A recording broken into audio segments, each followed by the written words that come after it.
सारी दुनिया आज कहती है इस्लाम के पैगंबर ने 1500 साल पहले कहा कि इस इल्म ताकत का नाम है, इल्म रोशनी का नाम है, नॉलेज पावर का नाम है, नॉलेज लाइट का नाम है। जिसके पैगंबर ने जीने की कला सिखाया, उसी के मानने वाले बेढंगे हो गए, उसी के मानने वालों का कोई उसूल ज़ाब्ता नहीं रहा, कोई जीने का कायदा नहीं रहा। जैसे चाहे जिए, जो चाहे खाएं और जैसे चाहे घर में रहें, चड्डी पहने के, फटा हुआ पैंट पहने के, हेयर स्टाइल जोकरों की तरह रखें। ये सब मुसलमान को बच्चे बेढंगे हो गए और काफिरों के यहाँ सेहत की बेदारी आ गई। कैंसर से कैसे बचना है, किडनी की खराबी से कैसे बचना है, ब्लड प्रेशर हाई से कैसे बचना है, शुगर से कैसे बचना है, उसका योगा मास्टर कहता है कि लगातार सुबह सवेरे खुली फजाओं में उठिए जहां भरपूर मात्रा में ऑक्सीजन मिलती है और दिमाग कंसंट्रेट कीजिए। नाक को, हाथ को एक तरफ ध्यान लगा के इंतशार ख्याली से अपने दिमाग को बचाइए।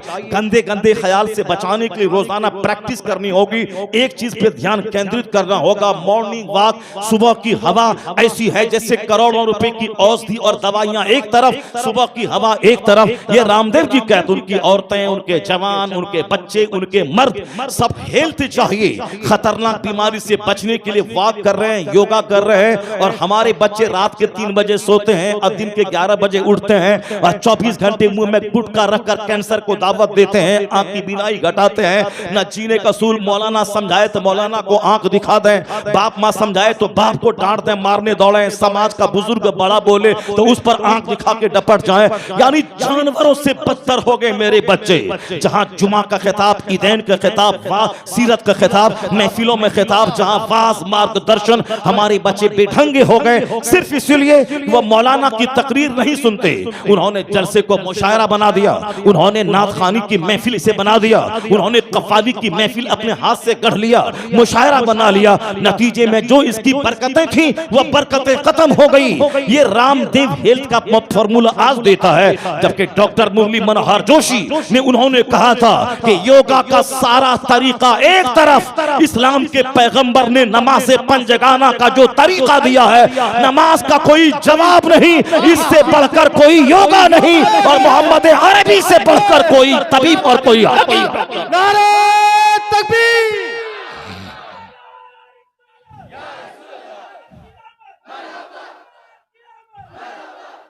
एक कौम मुस्लिम, ये तो डॉक्टर मुरली मनोहर जोशी जो आरएसएस का कैडर लीडर है, वो क्या कहता है कि मैंने जो स्टडी किया, मैंने जो मुसलमानों के नमाज को देखा, खड़ा रहें तो गौर से सजदे की जगह देखें, रुकू में जाएं तो कंसंट्रेट होकर पांव पे ध्यान डालें, और जब बैठें तो गोद में निगाह डालें, सजदा करें तो नाक को गौर से देखें, सलाम फेरे तो कांधे पे देखें। वो कहते हैं कंसंट्रेशन, और रोजाना 5 टाइम नमाज पढ़ के, हर टाइम में कई रकत नमाज है, खड़ा होना है, रुकू में जाना है, फिर खड़ा होना है, सजदे में जाना है, फिर बैठ जाना है, फिर सजदे में जाना है।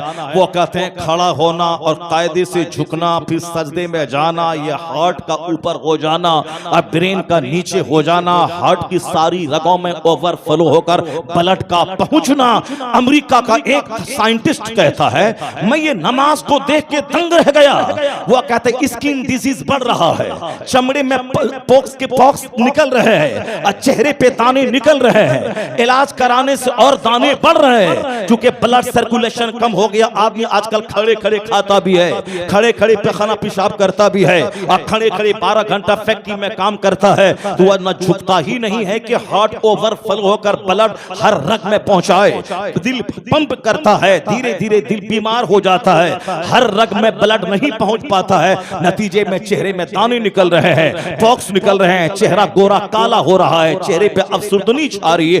वो कहते हैं इसका इलाज मैंने नमाज में पाया कि बंदा 5 टाइम अपने सर को जब सनमा सजदे में झुकाता है तो ये ब्रेन और ये चेहरा नीचे होता है, और ये हार्ट जो ब्लड को सप्लाई देता है, ये हार्ट ही है। जब वहां बंद हो तो आदमी मर जाता है। 1 सेकंड में कई बार सर से लेके पांव तक ब्लड सप्लाई करता है, हार्ट इनपुट भी करता है और आउटपुट भी करता है।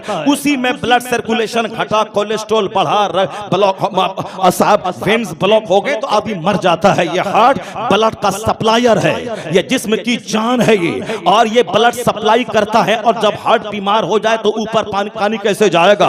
10 मंजिला मकान है, ऊपर पानी की टंकी है, वहां से पानी बगैर बिजली के नीचे आ जाएगा, मगर नीचे से पानी ऊपर टंकी पे चढ़ाने के लिए प्रेशर बनाना पड़ता है ताकि पानी ऊपर चढ़े। ये हार्ट यहाँ है, यहाँ के नीचे वाले पार्ट्स में पानी आसानी से पहुंच जाएगा, ब्लड आसानी से पहुंच जाएगा, लेकिन हार्ट को ऊपर पहुंचाने के लिए ब्लड मेहनत करनी पड़ती है, पंप करना पड़ता है।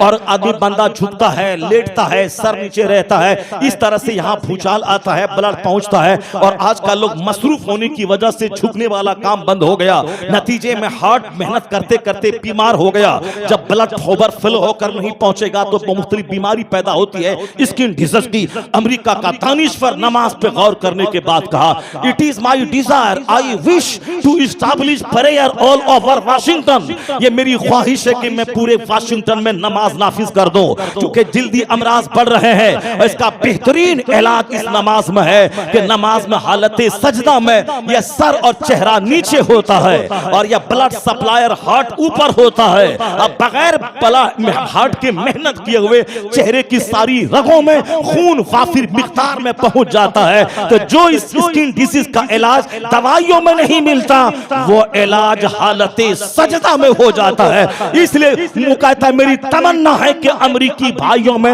मैं नमाज नाफिज कर दूं, ताकि जो करोड़ों रुपए की दवाइयों से जो शिफा नहीं मिलती, वो शिफा हालत नमाज में मिल जाए।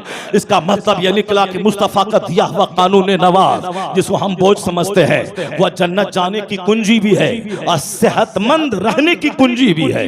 वह नमाज जिसको हर मर्द, औरत, शहरी, देहाती, जाहिल, आलिम सब पर पढ़ना फर्ज है। हमने जुलूस ले लिया, नमाज छोड़ दिया। हमने जुलूस हाथ में लिया, बिरयानी हमने ले लिया, हमने लंगर गौसिया ले लिया, और जो कंपलसरी चीज थी हमने उसको छोड़ दिया।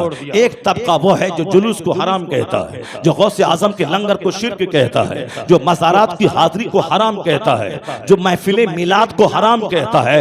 महफिले मिलाद जिसमें नबी का चर्चा हो, ये हराम कहने वाला, उसकी सोच काली, उसका बदन काला, उसकी जबान काली, उसका दिल काला, उसका मकान काला, उसकी नस्लें काली। और जो मुस्तफा की आमद की खुशियां मनाता है, उनका चेहरा उजला, उनकी टोपी उजली, उनके चेहरा उजला, उनका बदन उजला, उनका ज़मीर उजला, उनकी सोच उजली, तो वो जालिम को सियाही मुबारक हो और हम असल अहले सुन्नत को उजाला उजाला मुबारक हो। मेरे इमाम ने कहा था कि जुलूस निकाल और बोल, या रसूल अल्लाह, आपका नूर तो सूरज और चांद पे गालिब है, चमक तुझसे पाते हैं सब पाने वाले, मेरा दिल भी चमका दे चमकाने वाले। इसलिए सुन्नियों की मस्जिदें चमकती हैं, सुन्नियों का मदरसा चमकता है, सुन्नियों का जलसा चमकता है, सुन्नियों का खानदान चमकता है, सुन्नियों का गांव चमकता है, उनकी बस्ती चमकती है। उसे अंधेरा मुबारक हो, तुम्हें उजाला मुबारक हो। नारे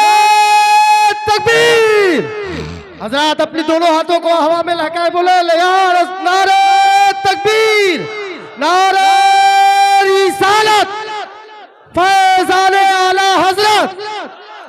दिल है वो दिल जो तेरी याद से मामूर रहा, सर है वो सर जो तेरे कदमों पे कुर्बान हुआ, ज़बान वही जो मुस्तफ़ा की सनाखानी करे, हाथ वही जो मुस्तफ़ा के नाम पे उठे, आदमी पाँव वही जो मुस्तफ़ा के नाम पे चले, माल वही जो मुस्तफ़ा के नाम पे खर्च हो जाए, घर वही जिसमें मुस्तफ़ा पे दुरूद व सलाम पढ़ा जाता हो, गलियां वही जहां मुस्तफ़ा पे सलाम पढ़ने की वजह से गलियां महकती हो। इसलिए सुन्नी, ये काम तेरा बड़ा अच्छा है, लेकिन याद रखना, जिसने इसको हराम कहा है उसके पेशानी काली, उसका मदरसा काला, उसकी मस्जिदों में नहुसत है, नहुसत ही नहुसत है, और यहाँ बरकत ही बरकत है। यहाँ की टोपी लाजवाब, यहाँ की पगड़ी लाजवाब, यहाँ का अमामा लाजवाब, यहाँ का जुब्बा लाजवाब, यहाँ की रोशनी लाजवाब, यहाँ का जलसा लाजवाब, यहाँ का मुस्कुराना लाजवाब। इसलिए कि सुन्नी सब कुछ कुर्बान करके बताता है। मुस्तफा न आते तो नमाज का हम मिलती, मुस्तफ़ा न आते तो रोजा कहाँ मिलता, हुजूर न आते तो ज़कात कहाँ मिलती, सरकार न आते तो रमजान कहाँ मिलता। यानी होते कहाँ खलीलो बिना काबो में ना, लौलाक वाले साहिबी ये सब तुम्हारे घर की है। और रजा ने कहा मैं मेरे माँ बाप सारी दुनिया कहाँ होती अगर मुस्तफ़ा न आते। वह जो न थे तो कुछ न था, वह जो न हो तो कुछ न हो, जान है वो जहान की जान है तो जहान। तो जिसने कहा कि जुलूस हराम है वो भी वो जहन्नमी, और जिसने कहा कि फातिहा हराम है वो जहन्नमी, और जिसने कहा कि लाइटिंग करना घर में हराम है वो जहन्नमी, जिसने कहा कि हाथ में झंडे ईद मिलाद को उठाना हराम है वो भी वो जहन्नमी, और जिसने ये कहा कि नमाज जरूरी नहीं है सिर्फ झंडा उठा ले वो भी जहन्नमी। क्योंकि नमाज फर्ज आजम है और नमाज का छोड़ना गुनाह आजम है। और जो ये बोले कि नमाज जरूरी नहीं है, सिर्फ जुलूस निकालिए, अजमेर जाइए, बरेली जाइए, उर्स में जाइए, चादर चढ़ाइए, गागर चढ़ाइए और साहब लाइटिंग कीजिए, जुलूस में निकलिए, बस हो गया। जुमा के दिन आकर के चोंच मार के निकल जाइए, हो गया। नमाज पंजगाना फर्ज आजम है और इसका छोड़ना गुनाह आजम है, सबसे बड़ा गुनाह। यहां तक कि कोई 10 साल शराब पिया, तौबा कर लिया तो अल्लाह माफ कर देगा, लेकिन नमाज फर्ज हुई 15 साल में और स्टार्ट किया नमाज 25 साल में, वो 50 उम्र भी क्यों ना कर ले, ये 10 साल की नमाज उसके जिम्मे कज़ा है, उसको अदा करना पड़ेगा कज़ाए उम्री के तौर पर। वो हज कर ले 5 बार, लेकिन ये जो 10 साल 5 साल 20 साल की नमाजें कज़ा है उसको अदा करना ही पड़ेगा। कज़ा करने का गुनाह अगर हज कबूल हुआ तो माफ हो जाएगा वो गुनाह, लेकिन जो असली नमाज है वो माफ नहीं होगी, उसको तो पढ़ना पड़ेगा। जो ये बोले कि नमाज पढ़ना जरूरी नहीं है, जुलूस निकालिए, वो भी जहन्नमी। जो बोले रोजा रखना जरूरी नहीं है, सिर्फ उर्स मनाइए, वो भी जहन्नमी। और जो बोले सिर्फ उर्स मनाना हराम, सिर्फ नमाज पढ़िए, वो भी जहन्नमी। तो जन्नती है कौन? जन्नती है वह बीच का रास्ता जिसे मसलके एतदाल कहते हैं, मसलके आला हजरत कहते हैं। यानी जहां नमाज भी होगी, जुलूस भी होगा, नमाज भी होगी, फातिहा भी होगी, नमाज भी होगी, लंगरे कौस भी होगा, रोजा भी अदा होगा, घर में झंडी भी लगेगा, हज भी अदा किया जाएगा, लाइटिंग भी की जाएगी, हज भी अदा होगा, चादर भी चढ़ाई जाएगी, नमाज भी पढ़ा जाएगा, फातिहा भी पढ़ी जाएगी। ये रास्ता मसलके आला हजरत का, यही रास्ता जहन्नम से महफूज सीधा जन्नत की तरफ चला जाएगा। अस्सलामु अलैकुम व रहमतुल्लाहि व बरकातुहू। नहमदुहु व नुसल्ली व नुसल्लिमु अला रसूलिहिल करीम, अम्मा बअद। फ़अऊज़ु बिल्लाहि मिनश शैतानिर रजीम, बिस्मिल्लाहिर रहमानिर रहीम। इन्ना अअतैनाकल कौसर फसल्लि लिरब्बिका वन्हर, इन्ना शानिअका हुवल अबतर। सदक़ल्लाहुल अज़ीम व सदक़ रसूलुहुन नबियुल करीम। एक बार दरूद पाक पढ़ें सारे लोग मिलकर। अल्लाहुम्मा सल्लि अला सय्यदना व मौलाना मुहम्मदिन मअदनिल जूद वल करम व आलिहि व बारिक व सल्लिम सलातुन व सलामुन अलैका या रसूल। बारिश होती रही, आप लोगों के जज्बात जाहिर होते रहे, मोहब्बत रसूल का मुजाहरा होता रहा, यानी आपकी मोहब्बत बारिश पे गालिब आ गई, बारिश दब गई, आपकी मोहब्बत ऊंची हो गई। अल्लाह तबारक व तआला आपकी इस मोहब्बत को सलामत रखे, आमीन आमीन। और इस पारा गांव को क़यामत तक के लिए मसलके आला हजरत का अखाड़ा बना दे, आमीन। अगर सारे लोग आखिर तक यहाँ बैठे रहे तब तो मैं समझूंगा कि आप लोगों की मोहब्बत नारे तकबीर, नारे रिसालत, नारे रिसालत, उलमाए अहले सुन्नत। अगर आखिर तक बैठे रहे तब तो लगेगा कि हाँ आपकी मोहब्बत। नारे तकबीर, नारे रिसालत, नारे रिसालत, अल्लामा मुफ्ती शहरयार खान साहब क़िबला। नारे तकबीर, नारे रिसालत। जरा इको कम कर दो, इको कम कर दो, साउंड वाले जरा इको कम कर दो और आवाज थोड़ी साफ कर दो। हो गया, बहुत बहुत माला हो गया, बड़ा मसला है। एक हार काफी था। साफ करो, आवाज साफ करो, इको कम करो और आवाज तेज करो। इन लोगों ने आपकी मोहब्बत में पूरी एनर्जी के साथ नात पढ़ तो दी, मगर उनका हाल क्या होगा वो खुद उनको मालूम है। समझ रहे हैं? क्योंकि माइक सही नहीं है, जिसकी वजह से इन लोगों ने बड़ी एनर्जी के साथ नाते पाक पढ़ दी आपकी मोहब्बत का कर्ज अदा करने के लिए। अल्लाह तबारक व तआला हमारे राशिद भाई को सलामत रखे। बहुत काम के आदमी हैं ये, इन्हें बहुत काम करना है और अपनी एनर्जी को बचा के रखना है। बस नात थोड़ी सी पढ़ें और ज्यादा मसलक का काम करें जो आप काम कर रहे हैं, वरना सेहत खराब हो जाएगी तो फिर दूसरा सब बड़ा काम अधूरा रह जाएगा। बस हो गया, चलिए आप माला पहना के और घर चले जाइए। आप माला पहना के घर चले जाइए। ऐसे ही होता है, नात सुन के लोग चले जाते हैं, नात सुन के चले जाते हैं और बहुत सारे लोग माला पहन के 10 रुपया दे के चले जाते हैं, उनका काम पूरा हो गया। अल्लाह ताला आप लोगों को मुस्कुराता हुआ रखे। एक खुशी की बात यह है कि अक्सर जलसे में पहले बूढ़े लोग रहते थे, मगर अब 90% बच्चे इस जलसे में वो हैं जो बिल्कुल यंग और नौजवान हैं। सुभान अल्लाह। पहले नौजवान खेल तमाशा करते थे, जलसा इधर होता था, बूढ़े लोग बैठे रहते थे, वह लोग हदीस कुरान की बात सुनते थे, बच्चे लोग तमाशा करते रहते थे। मगर एक बड़ी अच्छी बात पारा में देखने को मिली कि बूढ़े लोग सोए हुए हैं, नौजवान लोग बैठकर नाते नबी सुन रहे हैं। क्या बात है, वाह, हाय हाय। बहुत अच्छी कोशिश और बहुत अच्छा कदम नौजवानों का है। जो जिन्हें गाना सुनना था वो आज नाते नबी सुन रहे हैं। क्या बात। जिन्हें अपने घर में बैठकर व्हाट्सएप और यूट्यूब पे तमाशे देखना था वह वाज़े नसीहत सुन रहे हैं। जो लोग फिल्म के एक्टर को सुना करते थे वह अपने नबी की सीरत सुन रहे हैं। सुभान अल्लाह। अल्लाह तबारक व तआला हमारे इन नौजवानों को सलामत रखे। आमीन आमीन। बस थोड़ी देर, मैं तो लंबी तकरीर करने का आदी हूँ, क्योंकि आज मौसम भी वैसा नहीं है और आप भी बहुत थक चुके हैं, इसलिए आज लंबी तकरीर नहीं होगी। बस सिर्फ एक आयत कुरान पाक की, उसकी तशरीह, उसका तर्जमा, उसकी शान नुज़ूल में बयान करता हूँ। अगर इसके बाद आपकी तरफ से फरमाइश हुई कि एक दूसरी आयत और पढ़ दिया जाए तो मैं उसको पढ़ दूंगा, वरना इसी की तशरीह, इसी की तौज़ीह के बाद मैं अपनी तकरीर ख़त्म कर दूंगा। इसलिए आप घबराएं नहीं कि बहुत देर तक बैठना पड़ेगा, हजरत ने माइक ले लिया। ये तो 2-2 घंटे, 3-3 घंटे, 4-4 घंटे खिताब करते हैं, अब तो बैठना पड़ेगा। इसलिए इधर उधर से भागना नहीं, मैं परेशान नहीं करूंगा, 4 घंटे आपको रुकवा के नहीं रखूंगा। बस सिर्फ आधा घंटा 20 मिनट आप मेरी गुफ्तगू सुने।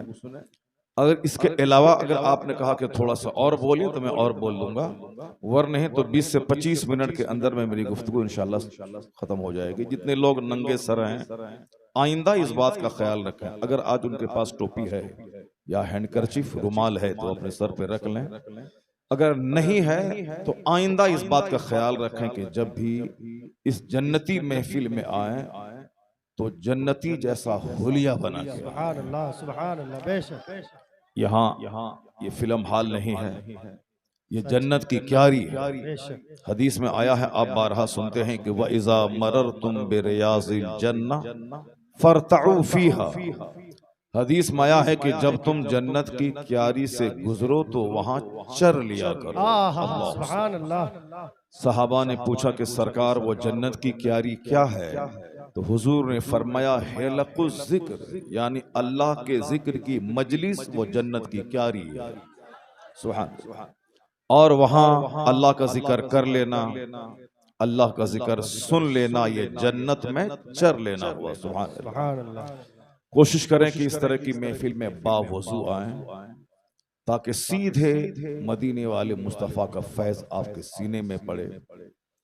खेल तमाशे का शौक जो यहाँ है वो सब निकल जाए, आप में संजीदगी पैदा हो जाए, बुर्दबारी पैदा हो जाए। जो मुस्तफ़ा की तालीमात की जो असल है वो यही है कि एक बंदा अल्लाह वाला बन जाए, और इसलिए हुजूर दुनिया में तशरीफ लाए, वरना सरकार तो अर्श पे रहते थे। सबसे पहले अल्लाह का नूर पैदा किया, अल्लाह ने अपने नूर से मुस्तफ़ा के नूर को पैदा किया। अव्वल मा खलक़ल्लाहु नूरी, सबसे पहले जिस चीज को अल्लाह ने पैदा किया वो मुस्तफ़ा का नूर है। वह नूर रहता कहाँ था? वो अर्श की किंदील। और जिब्राइल अमीन ने जिसके बारे में कहा कि 70,000 साल के बाद एक तारा निकलता था, मैंने उसे 72,000 बार देखा। तो हुजूर ने क्या कहा था कि वो सितारा मैं ही था, अल्लाह समद। तो उसको जमीन पे आने की क्या जरूरत थी? जमीन पे तो हंगामा है, इंतशार है, शोर है, जमीन पे गाली गलौज है, जमीन पे कत्ल है, खून रेजियां हैं। वहां तो फरिश्तों की झुरमुट में मुस्तफा का नूर था। अर्श इलाही में किंदील में एक नूर चमक रहा था। वो जमीन पे क्यों आए? जिस जमीन पे गाली गलौज, दूसरों को जलील करना, हसद, जलन, कीना, कपट, इन सारी बद अखलाकियों ने इस जमीन को इंतशार की जगह बना दिया। तो अब इस जमीन पे आने की क्या जरूरत? हुजूर क्यों आए? जवाब एक मिलेगा कि हम जैसे लोगों को खुदा से मिलाने के लिए मुस्तफा सुभान अल्लाह, सुभान अल्लाह। वो इंसानियत की चादर ओढ़कर इस जमीन पे आ गए ताकि हमें इंसान बना दे। वह नूर इंसान की शक्ल में इस जमीन पे आ गए ताकि हमें जन्नती बना दे, ताकि हमें मॉरलिटी और आदमियत का आला मयार अता कर दे, हमें जहन्नम की आग से बचाकर जन्नत का हकदार और मुस्तहिक बना दे। इसी मकसद के तहत मुस्तफा जमीन पे आए, वरना वो हर आलम की रहमत हैं, किसी आलम में रह जाते। ये उनकी मेहरबानी है कि ये आलम पसंद आए। सुभान अल्लाह, सुभान अल्लाह। हुजूर की जिंदगी में सबसे ज्यादा जो चीज हमें वहां से जबरदस्त पैगाम मिलता है वो है मुस्तफा का सब्र।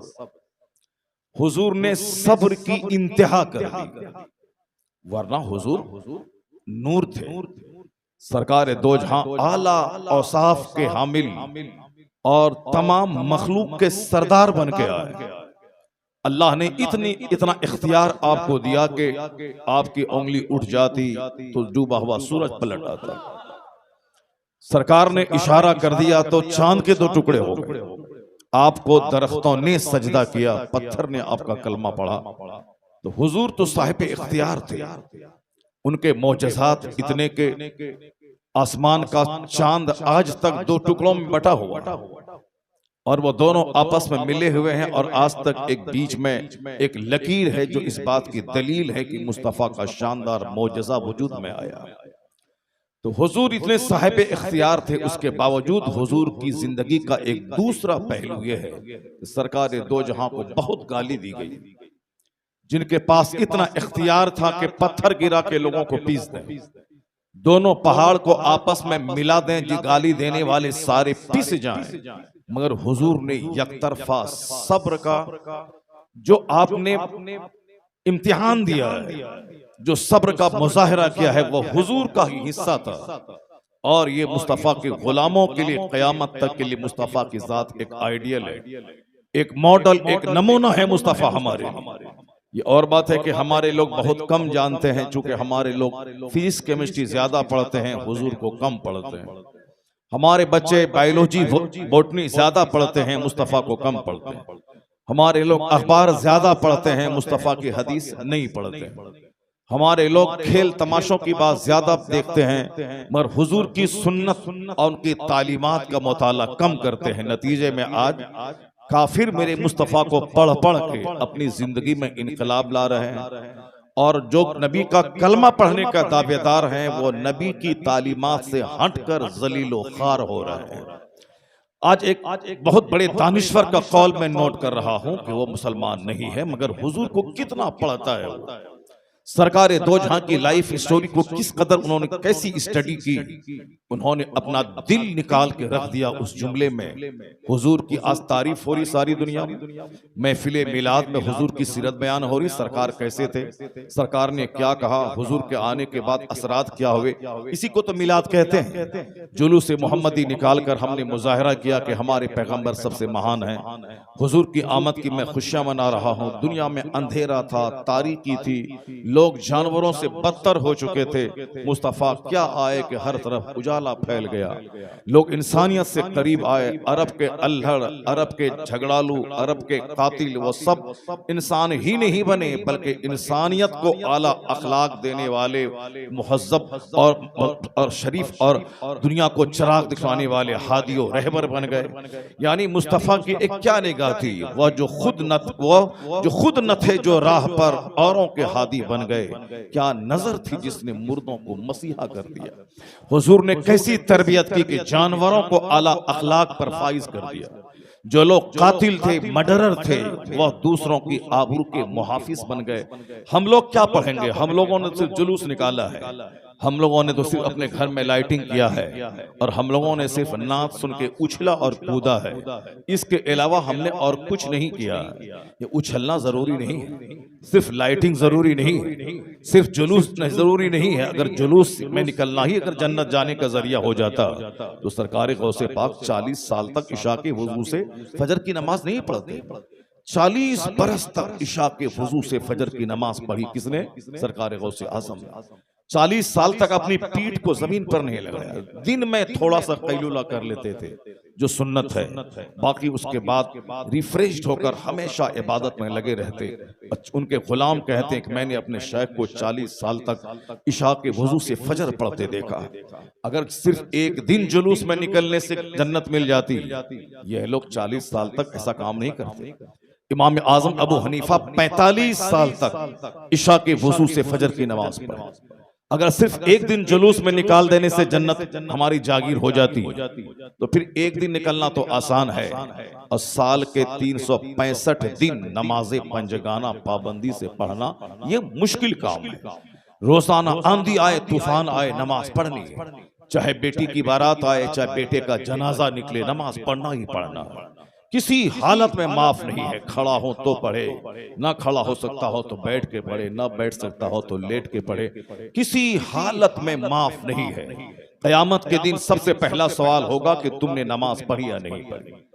जुलूस को सवाल नहीं होगा, वहां 11वीं का सवाल नहीं होगा, यह सवाल नहीं होगा कि पारा में ये कितने साल का जलसा हो रहा है, 75वां साला जलसा हो रहा है कि 51वां साला जलसा हो रहा है या कि 5वां सालाना जलसा हो रहा है। ये सब सवाल नहीं होगा।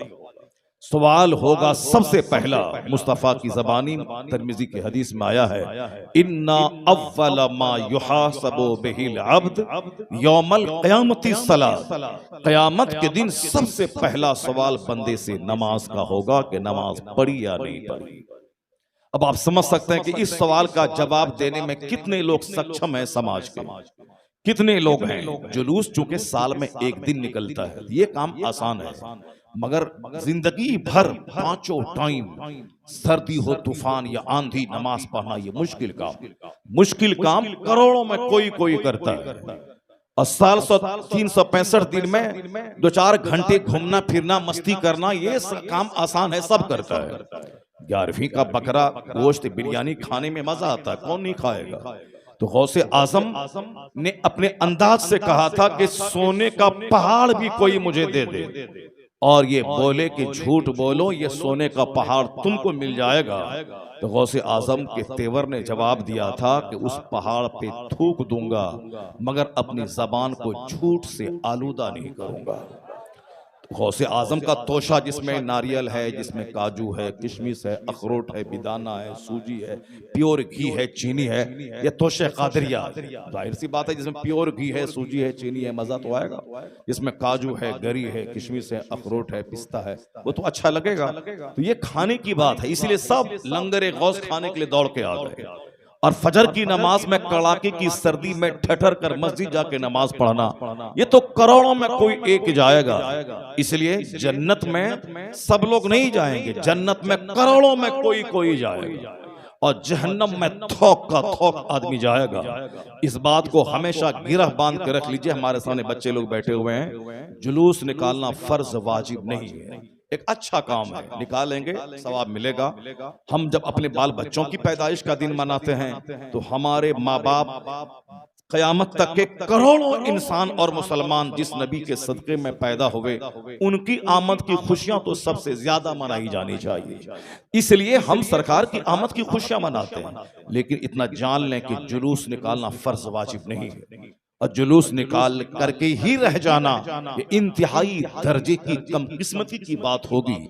असल क्या है? फराइज है, असल है वाजिबात जो कंपलसरी है, जो ऑप्शनल है। और जुलूस निकालना, 11वीं का बकरा ज़बह करना, मुहर्रम का खिचड़ा खाना, सबील लगाना, शरबत पीना, छठी शरीफ में अजमेर जाना, उर्स रस्मी में बरेली जाना, ये सब के सब क्या है? एक मुस्तहब, एक नफल काम।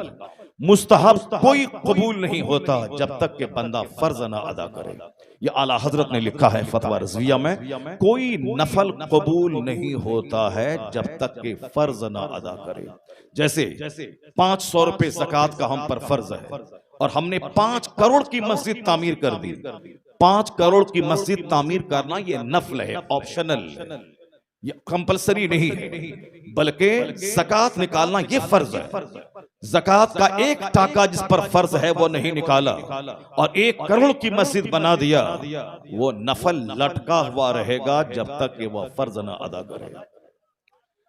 रमजान में 1 लाख आदमी को इफ्तार करा देना ये फर्ज नहीं है, ये नफल है, अच्छा काम है, सवाब मिलेगा। मगर अपना रोजा रखना ये फर्ज है।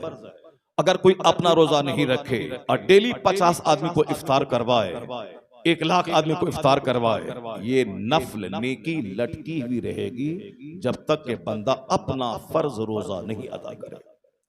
हज जिस पर फर्ज है वो अपना नहीं किया और हर साल 50 आलिम को हज के लिए भेज रहा है। आलिम को हज के लिए भेजना फर्ज नहीं है, एक अच्छा काम है, नफल है, मुस्तहब है, सवाब मिलेगा। लेकिन कब सवाब मिलेगा? जब अपना फर्ज अदा करेगा तब सवाब मिलेगा। अपना हज अदा करना फर्ज है, दूसरों को उम्रा और हज के लिए भेजना नफल है। और आला हजरत कहते हैं कोई नफल कबूल नहीं होता है जब तक कि फर्ज ना अदा करे। और उसी तरह रमजान में शबे कदर में भीड़ लगा के मस्जिद में रात भर चाय पीना और जाके नफल पढ़ना, गपशप करना। शाबान की 15वीं रात में पूरी मस्जिद में लाइटिंग करके पूरी रात जाके नमाज पढ़ना ये फर्ज नहीं है। इशा पढ़ के कोई सो जाए, फिर उसके बाद उठ के फजर पढ़ ले, पूरी रात का सवाब उसको मिलेगा। मुस्लिम शरीफ की हदीस में है कि मन सल्ला सलातल इशा, मन सल्लल इशा फी जमाअत मा जमाअत, जिसने जमात के साथ इशा की नमाज पढ़ी ऐसा है कान्ना कामा निस्फल लैल, ऐसा है जैसे वो आधी रात कयाम किया। सुभान अल्लाह। और जिसने फजर की नमाज जमात से पढ़ ली ऐसा है जैसे उसने पूरी रात जागकर अल्लाह की इबादत। सुभान अल्लाह। तो शाबान की 15वीं रात हो या शबे कदर हो, इशा जमात से फजर जमात से बीच में आदमी सो जाए, सारी रात का अजर मिलेगा। अब अगर कोई इशा नहीं पढ़ा, फजर नहीं पढ़ा या उसी दिन पढ़ा और बाकी कंटिन्यू छोड़ रहा है, अब पूरी रात जाकर 1000 रकत नमाज नफल अदा किया, ये नफल लटकी हुई रहेगी ये सारी नमाजें जब तक के फर्ज की 2 रकत अदा न करे। इस्लाम मुस्तफा जो लाए हैं वो है, कानून जो हुजूर लाए हैं वो मनमाना कानून नहीं चलेगा कि अपने हिसाब से कि नहीं जुलूस में निकल गया जन्नत मिल जाएगी। जुलूस में निकलना आसान है क्योंकि 365 में एक दिन 4 घंटे के लिए निकलता है बंदा, मगर मरते दम तक 5 नमाजें जवान होने के बाद पढ़ना ये मुश्किल काम है और ये फर्ज है और ये नफल है।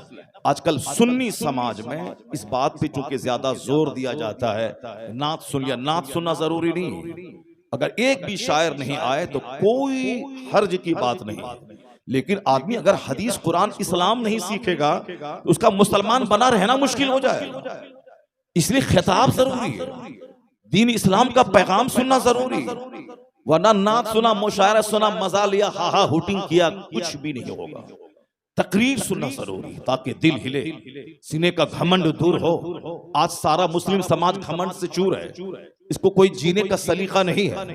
हिंदू सेहतमंद रहने के लिए रामदेव का योगा का प्रोग्राम देख रहा है, उनकी बेटियां, उनकी औरतें सुबह सवेरे हाथ में लाठी लेकर मॉर्निंग वॉक कर रही हैं। उनके इलाके में 10 बजे स्ट्रीट लाइट बंद हो जाती है, अंधेरे में गहरी नींद आती है, उनका लाइट ऑफ हो जाता है। मुसलमान का कोई रेगुलेशन नहीं। रात के 3 बजे तक 2 बजे तक फिल्म देखना, व्हाट्सएप चलाना, हाँ टीटी करना, गली कुचे में यहाँ उस दालान पे बैठ के 5 नौजवान का पबजी खेलना, उधर मोबाइल चलाना, यानी जो सलीक़े हयात दुनिया को सिखाने आया था वही जानवरों से बदतर हो गया। और जिसका कोई मकसद हयात ही नहीं है, वह सेहतमंद रहने के लिए वो नुस्खा तलाश कर रहा, रामदेव के प्लान पे अमल कर रहा कि कब सोएं, कब उठें, कब जागें, कितना खाएं, कैसे क्या क्या खाएं, क्या कौन सा लिबास पहने, घर में कैसे रहें, आंख की, जबान की, दांत की हिफाजत कैसे करें। ये सारा आर्ट ऑफ लिविंग, रविशंकर एक बहुत बड़ा हिंदुओं का बहुत बड़ा मार्गदर्शक है। आर्ट ऑफ लिविंग वो जीने का तरीका सिखाता है। और लाखों लाखों गैर मुस्लिम इंजीनियर, डॉक्टर, प्रोफेसर, मिनिस्टर, प्रधानमंत्री तक ये सब उनके प्रोग्राम को देखते हैं। और हमारा प्रोग्राम जो हम 1400 साल से लोगों को वाज़ो नसीहत कर रहे थे, ये इस्लाम है जो जुमा के दिन तकरीर को फर्ज करार दिया। 5 वक्त की नमाज में खुतबा हो ना हो चलेगा, जुमा की नमाज बगैर खुतबा के नहीं होगी, चाहे 5 मिनट का खुतबा क्यों ना हो। इन्नल्लाह यअमुरु बिल अदल वल एहसान, अल्लाह हुक्म देता है तुम्हें अदल करने का, एहसान करने का, नेकी करने का। ये हर जुमा के दिन बोलना ये जरूरी है, उसके बगैर नमाज नहीं होगी। जैसे बगैर वजू की नमाज नहीं, वैसे बगैर खुतबे जुमा की नमाज नहीं। क्या मतलब? शरीयत ने एहतमाम किया है कि एक हफ्ते में वाज नसीहत सुने न सुने, जुमा के दिन कंपलसरीली वाज सुनना है। इसलिए कि जिस खेत में पानी नहीं पड़ता है वह खेत मर जाता है, और जिस दिल में नसीहत का पानी नहीं पड़े वो दिल मुर्दा हो जाता है। इस्लाम ने इंतजाम किया है कि जुमा के दिन अल्लाह के खौफ की बातें सुने, और जहां एक हफ्ते में बाल बच्चा दुकान इधर उधर रहने फिरने की वजह से वो पानी नसीहत का धीरे धीरे उतरने लगता है, तो दूसरे जुमा को फिर नसीहत का पानी चढ़ा दिया जाता है ताकि दिल मरने से बच जाए, सख्त होने से बच जाए। एहतमाम किया शरीयत ने कि तकरीर सुननी ही सुननी है, वाज फर्ज है, कंडीशनड है, मशरूत है। जुमा के दिन तकरीर मशरूत है, ईदैन में तकरीर वाजिब है, निकाह में सेना तन्हाई में होता है, निकाह 10 लोगों के सामने होता है, इसलिए निकाह में खुतबा पढ़ा जाता है जो सुन्नत है। तो इसका मतलब है जहां गैदरिंग हो, जहां 2 4 10 लोग हो, वहां वाज होना चाहिए, वरना निकाह की महफिल में वाज का क्या मतलब है। ईदैन में एक लंबा खिताब नमाज के बाद, और जुमा में शॉर्ट खिताब नमाज से पहले। नमाज से पहले खिताब शॉर्ट और नमाज लंबी, और ईदैन की नमाज शॉर्ट, तकरीर लंबी, ताकि एक दिन लंबा खिताब सुने और साल भर रूहानी खुराक उसको उससे मिलती रहे, ताकि दिल उजड़ने से बच जाए। तो 1400 साल से मार्गदर्शन इस्लाम कर रहा है। मस्जिदों में, मदरसों में, चटाइयों पे, निकाह की महफिलों में, वाज की महफिलों में, जिक्र के हलकों में, ये हम दूसरों को सिखाते थे कैसे खाना है, कैसे पीना है, कैसे कपड़ा पहनना है, कैसे रहना है, कैसे बहसेते शौहर, कैसे बहसेते बीवी, कैसे बहसेते पड़ोसी, कैसे बहसेते रिश्तेदार, कैसे बहसेते हाकिम, कैसे रियाया, यानी जिंदगी के हर डिपार्टमेंट की रहनुमाई इस्लाम ने की है। और आज हम ही अक्ल से पैदल हो गए और ये पॉइंट काफिरों ने ले लिया। आज जो लोग 72 घंटे तक हरे रामा हरे कृष्णा एक ही बात को रटता रहता था, आज वह लोग 5-5 घंटे जीने की कला सीख रहा है, आर्ट ऑफ लिविंग सीख रहा है, योगा के तरीके सीख रहे हैं, ताकि मैं सेहतमंद रहूं, हेल्दी रहूं, वाइज रहूं, हुनरमंद रहूं। यानी वो तमाम रेगुलेशन पे अमल करके उनके बच्चों का मुस्तकबिल रोशन हो। मेरा बच्चा पढ़े लिखे डीएम बने, एसपी बने, आईएएस ऑफिसर बने। वो सब जुनून उनकी औरतों को छा गया। शौहर चाहे रहे सऊदी अरब में कमाए, मगर एक अच्छी माँ होने के नाते मैं मजदूरी करूंगी, पोछा लगाऊंगी, अपने बच्चों को पढ़ाऊंगी। यानी उनके यहाँ बेदारी आ गई। और जिस मजहब का पहला पैगाम इकरा बिस्म रब्बिकल लज़ी खलक, read in the name of your Lord who created, अपने रब के नाम से पढ़ो जिसने तुझे पैदा किया। सबसे पहला स्लोगन नारा पढ़ने का था, knowledge is compulsory for every Muslim men and women. Acquire knowledge whether you find it in China, obtain knowledge from the cradle to the grave. माँ की गोद से लेके कब्र की गोद तक इल्म हासिल करो।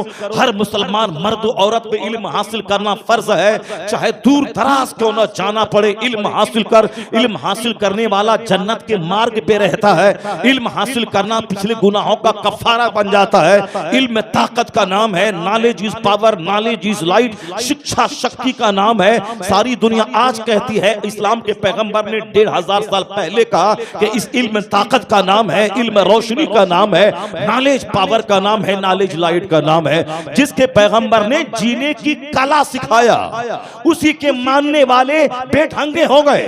उसी के मानने वालों का कोई उसूल जाब्ता नहीं रहा, कोई जीने का कायदा नहीं रहा। जैसे चाहे जिए, जो चाहे खाएं और जैसे चाहे घर में रहें। चड्डी पहने के, फटा हुआ पैंट पहने के, हेयर स्टाइल जोकरों की तरह रखें। ये सब मुसलमान को बच्चे बेढंगे हो गए और काफिरों के यहाँ सेहत की बेदारी आ गई।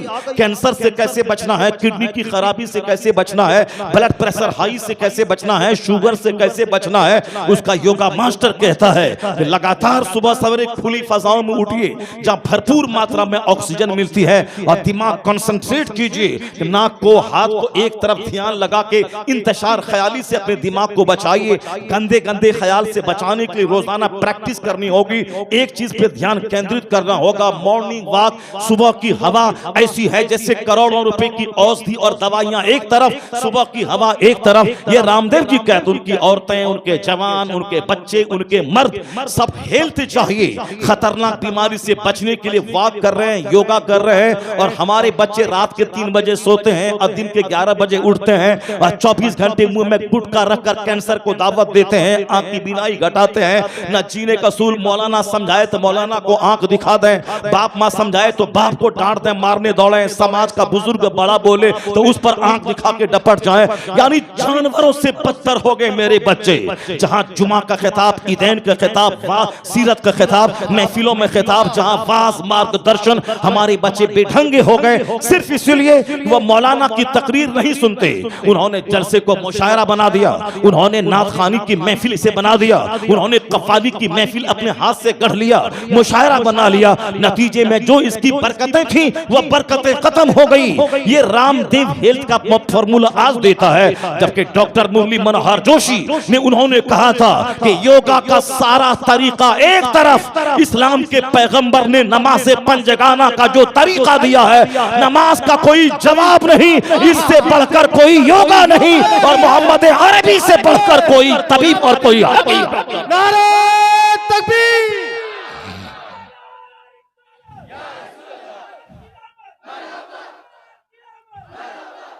एक कौम मुस्लिम, ये तो डॉक्टर मुरली मनोहर जोशी जो आरएसएस का कैडर लीडर है, वो क्या कहता है कि मैंने जो स्टडी किया, मैंने जो मुसलमानों के नमाज को देखा, खड़ा रहें तो गौर से सजदे की जगह देखें, रुकू में जाएं तो कंसंट्रेट होकर पांव पे ध्यान डालें और जब बैठें तो गोद में निगाह डालें, सजदा करें तो नाक को गौर से देखें, सलाम फेरे तो कांधे पे देखें। वो कहते हैं कंसंट्रेशन। और रोजाना 5 टाइम नमाज पढ़ के, हर टाइम में कई रकत नमाज है, खड़ा होना है, रुकू में जाना है, फिर खड़ा होना है, सजदे में जाना है, फिर बैठ जाना है, फिर सजदे में जाना है। वो कहते हैं खड़ा होना और कायदे से झुकना, फिर सजदे में जाना, ये हार्ट का ऊपर हो जाना और ब्रेन का नीचे हो जाना, हार्ट की सारी रगों में ओवरफ्लो होकर ब्लड का पहुंचना। अमेरिका का एक साइंटिस्ट कहता है, मैं ये नमाज को देख के दंग रह गया। वो कहते हैं स्किन डिजीज बढ़ रहा है, चमड़े में पोक्स के पॉक्स निकल रहे हैं और चेहरे पे दाने निकल रहे हैं, इलाज कराने से और दाने बढ़ रहे हैं क्योंकि ब्लड सर्कुलेशन कम हो गया। आदमी आजकल खड़े खड़े खाता भी है, खड़े खड़े पैखाना पेशाब करता भी है और खड़े खड़े 12 घंटा फैक्ट्री में काम करता है, तो वह न झुकता ही नहीं है कि हार्ट ओवरफ्लो होकर ब्लड हर रग में पहुंचाए। दिल पंप करता है, धीरे धीरे दिल बीमार हो जाता है, हर रग में ब्लड नहीं पहुंच पाता है। नतीजे में चेहरे में दाने निकल रहे हैं, पॉक्स निकल रहे हैं, चेहरा गोरा काला हो रहा है, चेहरे पे अफसुर्दनी छा रही है। वो कहते हैं इसका इलाज मैंने नमाज में पाया कि बंदा 5 टाइम अपने सर को जब सनमा सजदे में झुकाता है तो ये ब्रेन और ये चेहरा नीचे होता है और ये हार्ट जो ब्लड को सप्लाई देता है, ये हार्ट ही है। जब वहां बंद हो तो आदमी मर जाता है। 1 सेकंड में कई बार सर से लेके पांव तक ब्लड सप्लाई करता, हार्ट इनपुट भी करता है और आउटपुट भी करता है। उसी में ब्लड सर्कुलेशन घटा, कोलेस्ट्रॉल बढ़ा, ब्लॉक वेन्स ब्लॉक हो गए तो आदमी मर जाता है। ये हार्ट ब्लड का सप्लायर है, ये जिस्म की जान है ये, और ये ब्लड सप्लाई करता है। और जब हार्ट बीमार हो जाए तो ऊपर पानी कैसे जाएगा? 10 मंजिला मकान है, ऊपर पानी की टंकी है, वहां से पानी बगैर बिजली के नीचे आ जाएगा, मगर नीचे से पानी ऊपर टंकी पे चढ़ाने के लिए प्रेशर बनाना पड़ता है ताकि पानी ऊपर चढ़े। ये हार्ट यहाँ है, यहाँ के नीचे वाले पार्ट्स में पानी आसानी से पहुंच जाएगा, ब्लड आसानी से पहुंच जाएगा, लेकिन हार्ट को ऊपर पहुंचाने के लिए ब्लड मेहनत करनी पड़ती है, पंप करना पड़ता है।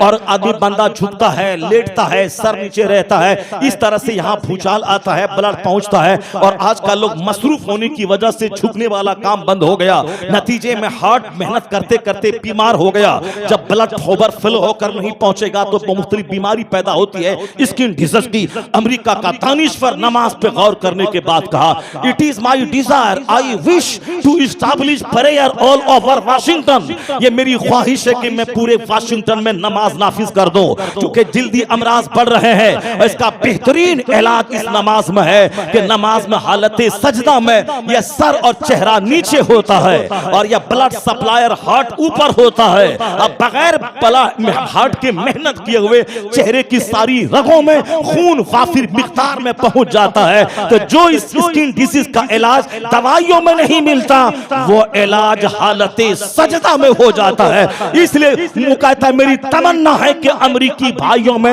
मैं नमाज नाफिज कर दूं, ताकि जो करोड़ों रुपए की दवाइयों से जो शिफा नहीं मिलती वो शिफा हालत नमाज में मिल जाए।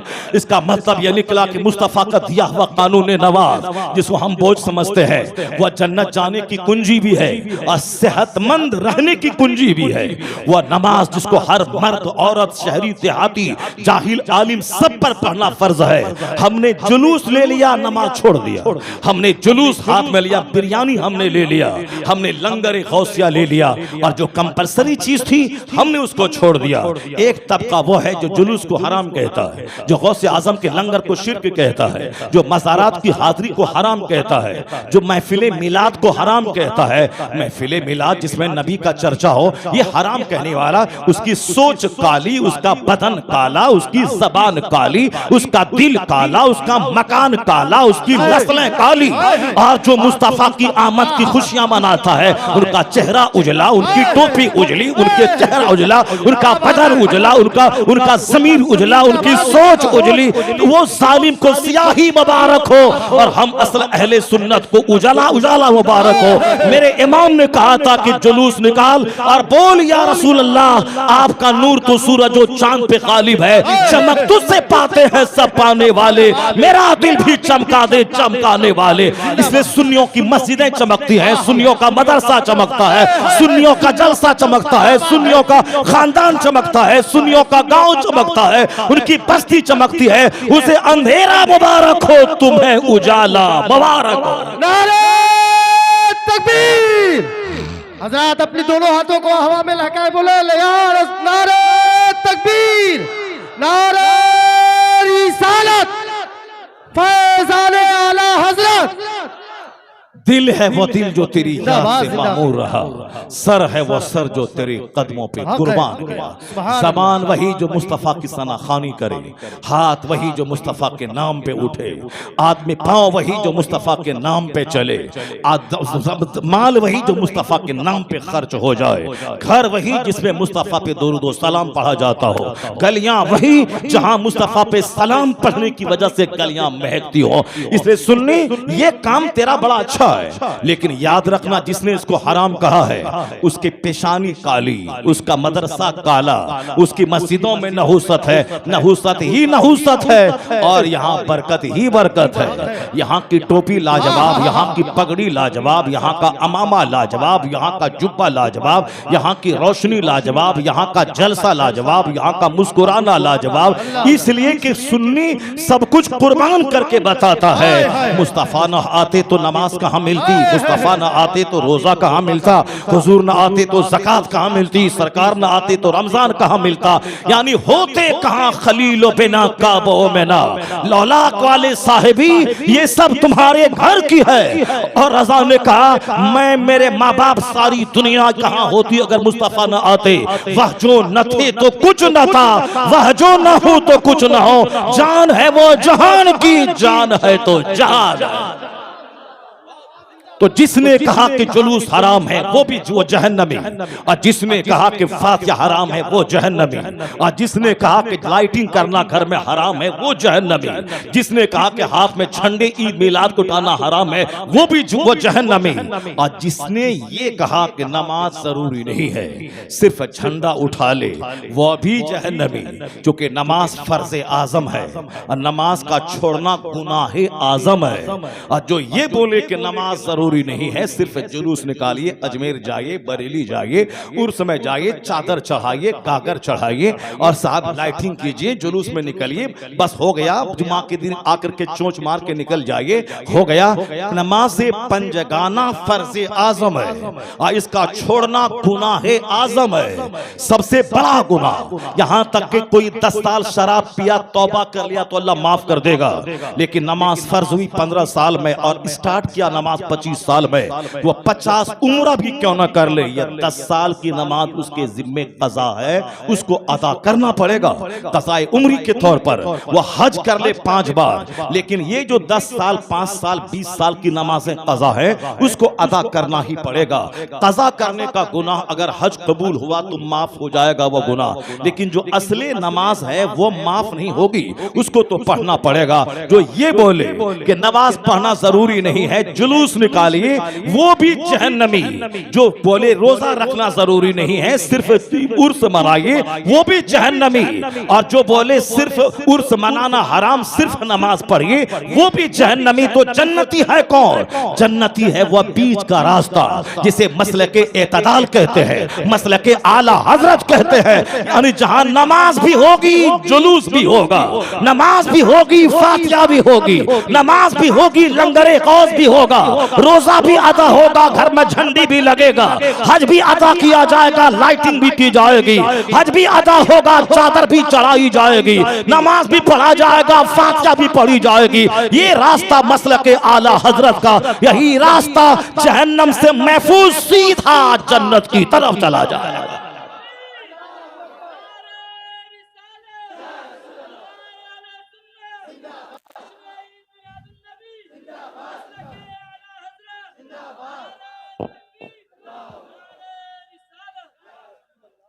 अब तमाम सुन्नियों पे लाजिम और जरूरी है ये बीच का रास्ता इख्तियार करें। इधर गए तो गड्ढे में गिरेंगे, नमाज छोड़ करके जुलूस निकाला कुछ फायदा नहीं देगा, क्योंकि आला हजरत ने लिखा है कि नफल अच्छा काम मुस्तहब वो लटका हुआ रहता है जब तक कि बंदा फर्ज ना अदा करे। फर्ज के बगैर ये नफल काम, ऑप्शनल काम, कंपलसरी के बगैर ऑप्शनल काम ये नहीं कबूल होता है जब तक कि कंपलसरी न करे। इसका मतलब है कि जुलूस निकालना भी है नमाज पंजगाना के साथ, बरेली जाना भी है नमाज पंजगाना के साथ, अजमेर भी जाना है नमाज पढ़ते हुए जाना।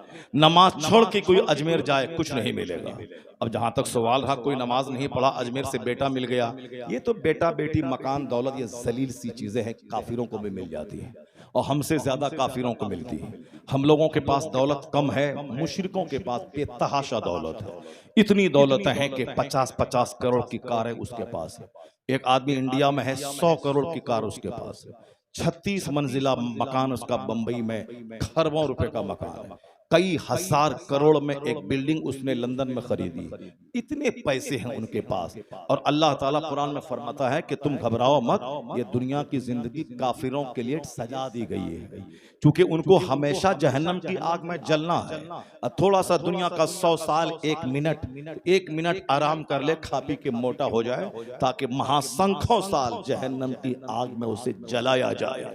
और मोमिन दुनिया में मुसीबत पे, खौफ पे सब्र करे। 100 साल 1 मिनट है अल्लाह के नजदीक, तो सब्र करो 1 मिनट।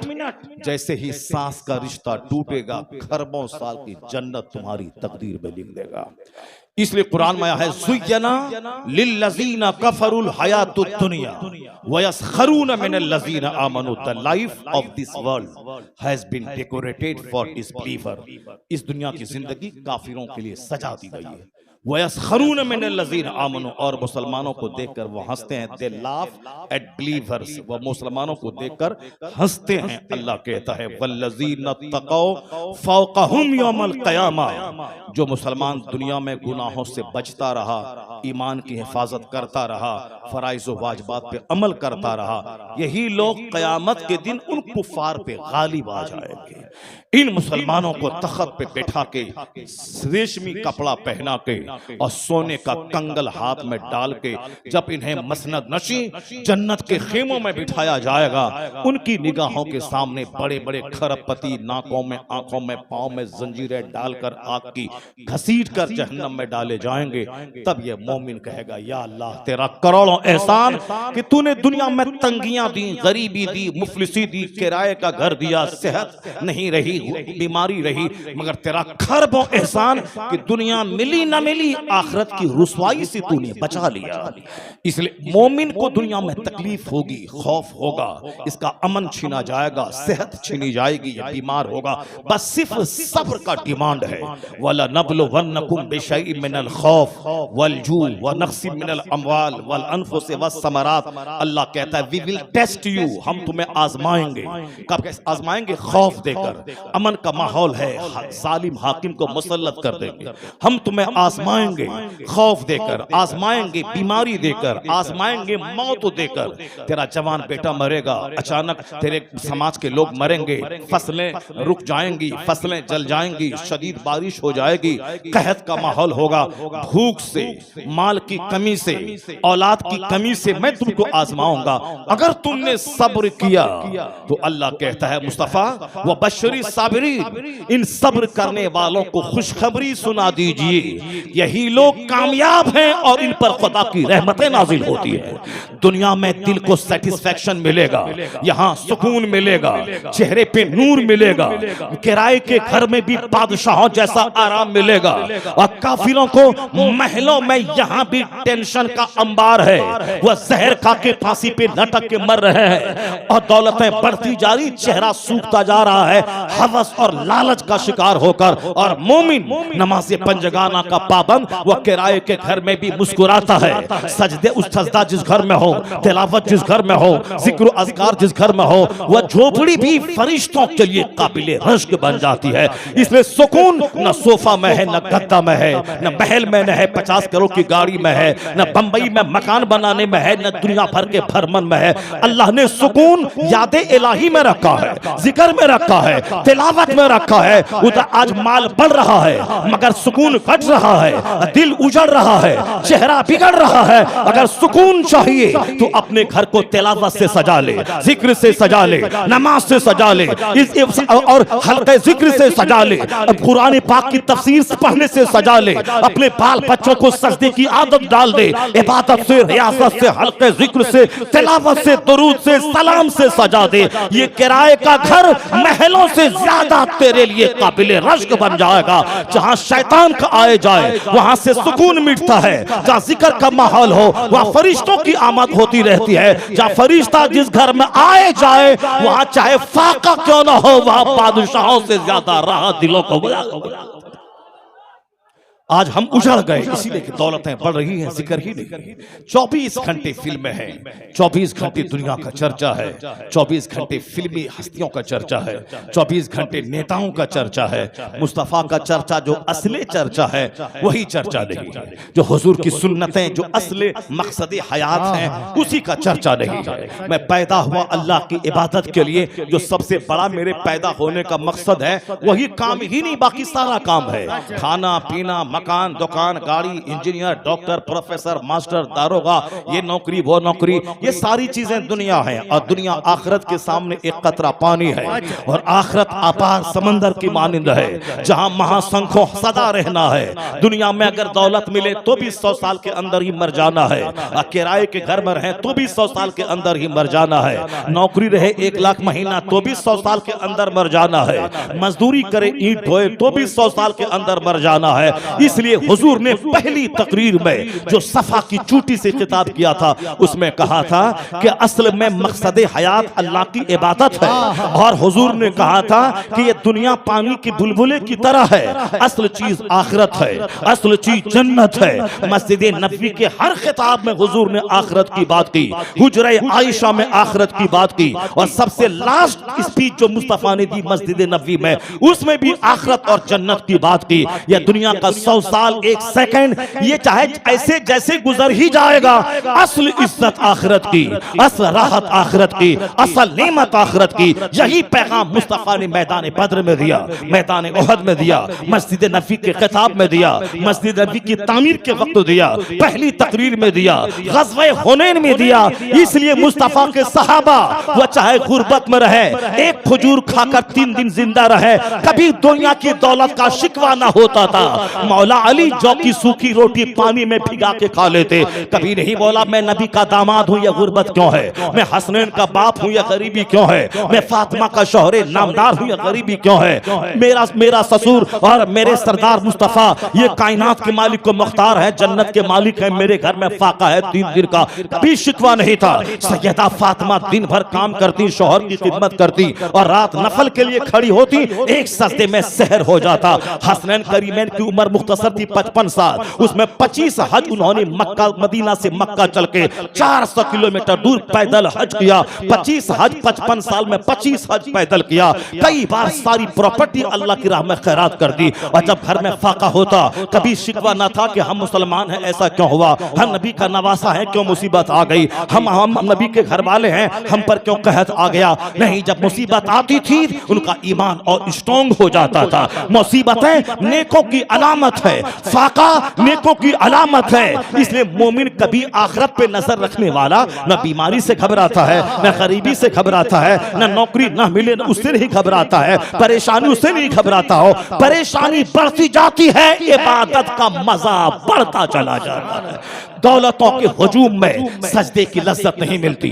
मस्जिद में मजा नहीं मिलता, दौलतों के हुजूम में जिक्र अस्कार की लज्जतें नहीं मिलती। जब बंदा बीमार होता तब दिल से अल्लाह कहता है, जब बंदे पे मुसीबत आती है तब लंबा सजदा मस्जिद में करता है। इसलिए अल्लाह काफिरों को ढेर दौलत देता है ताकि उसी दौलत में लपेट कर जहन्नम की आग में डाले, और हमें धीरे धीरे मुसीबतें आती हैं ताकि मैं अंदर से स्ट्रॉन्ग हो जाऊं और इबादत करूं, ताकि जैसे मरूं फौरन मुस्तफा का दीदार कब्र में हो जाए, क़यामत कायम हो, फौरी मुस्तफा के पड़ोस में जन्नतुल फिरदौस में घर बन जाए। नारे तकबीर, नारे रिसालत, उलमाए अहले सुन्नत, जश्न ईद मिलादुन नबी जिंदाबाद जिंदाबाद। क्या बात, हमेशा गिरह बांध के रख लें। सुभान अल्लाह, इस सुभान पॉइंट पे मैं बार बार जोर इसलिए दे रहा हूं ताकि जो बच्चे हमारे हैं वो कंपलसरी और ऑप्शनल में फर्क नहीं महसूस करते हैं। अनिवार्य क्या है उसमें फर्क नहीं महसूस करते हैं कि क्या हमारे लिए इख्तियारी चीज है और क्या हमारे लिए जरूरी चीज है, उसमें फर्क नहीं पैदा कर। जान लें कि जो सुन्नियों के मरासिम है, फातिहा, मिलाद, दुरूद, सलाम और 11वीं 12वीं 6ठी अब बुजुर्गों के मज़ार पे हाजिरी, जुलूस, लाइटिंग, झंडा, ये सारी चीजें ऑप्शनल हैं जिसको हमारे लोगों ने फर्ज समझ लिया है। नमाज फर्ज आज़म है, रोजा फर्ज है, ज़कात फर्ज है, हज फर्ज है, ये बुनियादी पिलर है। ये पिलर ही ना हो तो इमारत खड़ी ना होगी। इसलिए जुलूस सजदे के साथ, फातिहा सजदे के साथ, मज़ारात की हाजिरी सजदे के साथ। अगर कोई बरेली गया नमाज कज़ा करता हुआ कुछ नहीं मिलेगा, और अगर बरेली नमाज पढ़ता हुआ गया तो आला हजरत के फैज से माला माल होकर चला आएगा। तो आला हजरत का फैज ये नहीं कि मालदार बन जाए, वो तो काफिरों की कहानी है कि मजार पे जाकर भी वो दौलत मांगता है, जबकि अल्लाह वाले सारी जिंदगी दुनिया को तलाक देते हैं, अब भूखा रहते हैं, फटा हुआ कपड़ा पहनते हैं और नंगे पांव चलते हैं, मिट्टी के घर में रहते हैं, और तब जाके उनकी कब्र मर जाए खलाइक बन जाती है। वहां जाके जो दुआ करें अल्लाह दुआ कबूल कर लेता है। अगर वही लोग अच्छा खाते पीते महल में रहते कभी उनके मजार पे दुआ कबूल नहीं होती, क्योंकि वो सारी जिंदगी मिट्टी की दीवार और सोने की दीवार में कोई फर्क ही नहीं समझा। मिट्टी की दीवार सोने की दीवार दोनों बराबर है, इसलिए अल्लाह ने उनको इतना ऊंचा मकाम दिया कि उनका लिबास हाथ में लेके जो दुआ करे दुआ कबूल हो जाती है, उनके आरामगाह पे जो दुआ करे दुआ कबूल हो जाती है। ये बातें मैंने आपसे कह दिया ताकि नफल को नफल समझें, फर्ज को फर्ज समझें, वाजिब को वाजिब समझें। अब सुनिए, कुरान पाक की उस आयत करीमा का चैप्टर में खोलता हूं, फिर उसके बाद एक गैर मुस्लिम का कोटेशन पे कोट करता हूं, मैं अपनी गुफ्तगू खत्म करता हूं। जब आपको शौक पैदा होगा कि 4 घंटे की लंबी तकरीर सुने, मौलाना को बोला है तो फिर किसी नात खां शायर को नहीं बुलाना है। और 10 बजे तकरीर शुरू होगी और फिर सीधे 1-2 बजे तक तकरीर होगी, मुस्तफा की हदीस होगी, अल्लाह का कलाम होगा और फिर आप वाज़ो नसीहत आप सुनते रहें। आज सिर्फ एक आयत कुरान की और एक कोटेशन गैर मुस्लिम की, उसके बाद खत्म। कुरान पाक का एक चैप्टर है, वो चैप्टर ये है कि सरकार दो जहां अलैहिस्सलाम बड़े अखलाक थे, यहां तक कि बचपन भी मुस्तफा का लाजवाब था। दूसरों का काम करना, दूसरों की गैर मौजूदगी में सौदा सलफ ला के देना, अगर पड़ोसी नहीं है तो उनकी बकरी को दूध देना। ये कौन? जो कायनात के मालिक व मुख्तार, अरब अजम के ताजदार, महबूब परवरदिगार, दुनिया के खजाने के मालिक, जिसको अल्लाह ने अपना महबूब बनाया, कायनात के खजाने की कुंजियां जिसको दे दी, वो दूसरों के काम कर रहे हैं। हुजूर का अखलाक ये था, सलाम में पहल करते थे, अपनी बीवी को पहले सलाम करते, रास्ते से चलते हुए बच्चों को सलाम करते। आज हमारा घमंड है जो बीवी को सलाम करने नहीं देता, मेरा घमंड है जो बड़ों को सलाम करने नहीं देता। सामने कोई जोकर से मेरा मतलब है तो 50 बार सलाम, जावेद भाई अस्सलाम वालेकुम। उसी के बगल में मस्जिद का इमाम है जो 5 टाइम नमाज पढ़ता है, नमाज पढ़ाता है, हर महीने में कुरान खत्म करता है, बचपन से नमाजी है, फिर भी उनको सलाम नहीं है। आज जावेद भाई से कोई काम है, समझी लगाना है, नौकरी उसके सिफारिश से लेना है या बिजनेस का टिप सीखना है, जावेद भाई का नाम लेके सलाम है। ये हमारे वो कुत्ते बच्चे जो नहीं समझते कि सलाम एक दुआ है और सलाम करने से नेकी मिलती है। हुजूर ने कहा था 1400 साल पहले, अखीर जमाने में सलाम भी जान पहचान वालों तक महदूद होकर रह जाएगा, जबकि सरकार ने कहा था हर मुसलमान सलाम को फैला दे। नापाक पाक हर हाल में सलाम करने से नेकी मिलती है। अस्सलाम अलैकुम कहा 10 नेकी मिल गई, वरहमतुल्लाह बढ़ाया 20 नेकी मिल गई, बरकातु का 30 नेकी मिल गई, एक दिन में 100 बार सलाम किया 3000 नेकी मिल गई, एक महीने में सलाम करता रहा 100 बार तो साहब 1 लाख के करीब 90,000 नेकी मिल गई। ये बताइए नमाज रोजे हज जो ज़कात से हटकर ये एक ऑप्शनल नेकी इतने लाख मिल गई। अगर रोजाना पाबंदी से सलाम करने का आदी हो जाए, ये सीने का घमंड है जो कहता मैं क्यों करूं, वो क्यों नहीं करेगा, ये मैं करूं वो क्यों नहीं करेगा, ना वो करेगा ना तुम करेगा, और तुम दोनों सारी जिंदगी भैंस बन के रहो और दोनों जिंदगी का मजा से महरूम हो के मर जाओ। जानवर की तरह रहो, जानवर की तरह मर जाओ। जिस समाज में मोहब्बत ना हो, जिस घर में मोहब्बत ना हो, जिस मदरसे में मोहब्बत ना हो, जिस मस्जिद में मोहब्बत ना हो, जिस स्कूल में मोहब्बत ना हो, वो रहने की जगह है। आज स्कूल काटने दौड़ता है, मदरसा काटने दौड़ता है, खानका काटने दौड़ रही है, घर काटने दौड़ता है, रिश्तेदार काटने दौड़ते हैं, क्योंकि मोहब्बत खत्म हो गई। मतलब है तो झुक के सलाम, मतलब निकल गया तो पहचान तक नहीं है, मतलब है तो 5 बार सलाम ठोकना है, मतलब नहीं निकला तो पहचानना तक नहीं है। ये खुद गर्जों से जो समाज भर गया है, मफाद परस्तों से जो भर गया है, सेल्फिश लोगों से जो समाज भर गया है, वो समाज रहने के काबिल है।